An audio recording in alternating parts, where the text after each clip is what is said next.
നമ്മളിപ്പോൾ ഉള്ളത് സ്വീഡനിലാണ്. സ്വീഡൻ്റെ കാഴ്ചകളിലേക്ക് പോകാം.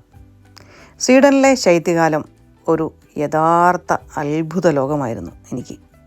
ഭൂമി മൃദുവായ മഞ്ഞുപുതപ്പിൽ അങ്ങനെ പൊതിഞ്ഞു കിടക്കുന്നു.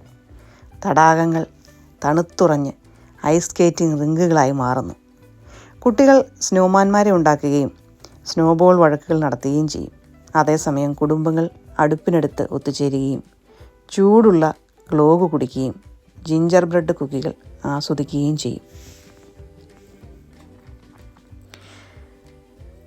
വസന്തകാലം ഒരു പുതിയ ജീവിതത്തിൻ്റെ തുടക്കമാണ് സ്വീഡനിൽ. ശീതകാല നിദ്രയിൽ നിന്ന് ഉണർന്ന് പുൽമേടുകൾ കാട്ടുപൂക്കൾ കൊണ്ട് വിരിഞ്ഞ് മനോഹരമായിരിക്കും.